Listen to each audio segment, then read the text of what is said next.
Pretty Barbie lady, Navia. How do you go from being a grub doing 20k? There we go, from 20k damage to 600k.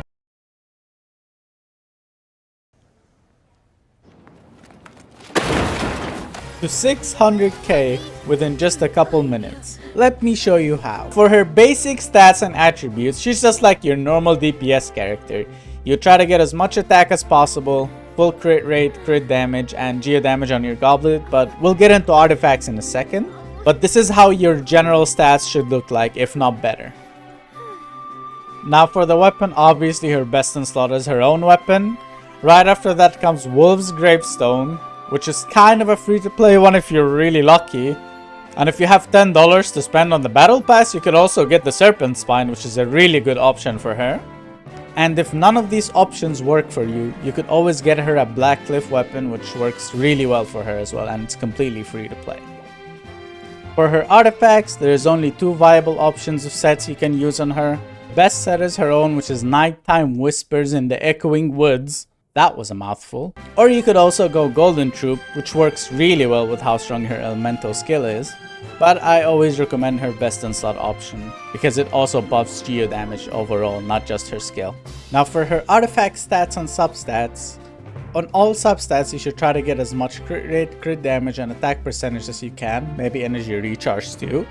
But for the main stats on the circlet, you're gonna get crit rate or crit damage depending on how much you have. On the goblet, you're gonna go for geo damage. If you don't have one, just slap an attack percentage one.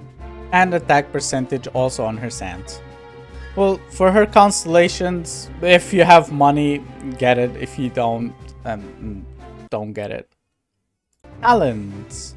For her basic attack, it's kind of worth leveling it up to maybe level 8 and maybe crowning it if you're really rich. But don't waste your resources on it if you don't have too many resources. It's better to spend those resources on her elemental skill because it does most of her DPS.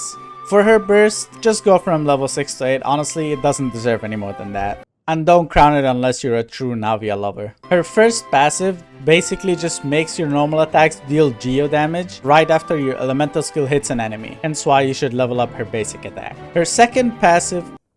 Why are you staring at me like that? Her second passive, for each Pyro, Electro, Cryo or Hydro character in your party, Navia gets 20% increased attack and it can stack up to 2 times. Another reason for why you should use these elements is because when they collide with Geo, they drop these crystallized shields, and when you pick them up, they fill up the bullets for Navia and your skill does way more damage with them than when you don't have them. Just don't add more than 2 characters of the same one of these 4 elements in the team. And I'll show you some of her best teams that I know of as of now.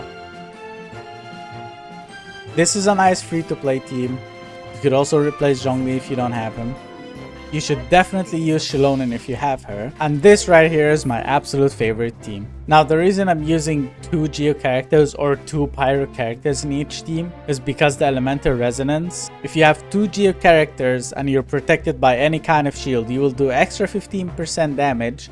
And if you deal damage to an enemy, their Geo resistance will go down by 20%. And if I use 2 Pyro characters, you will get 25% extra attack. That concludes everything I know about this character. I hope it helped you in some way. If it did, drop a like button. And if I forgot something or I said something wrong, then let me know in the comments. And hey, YouTube thinks you like this video up here. Go check it out.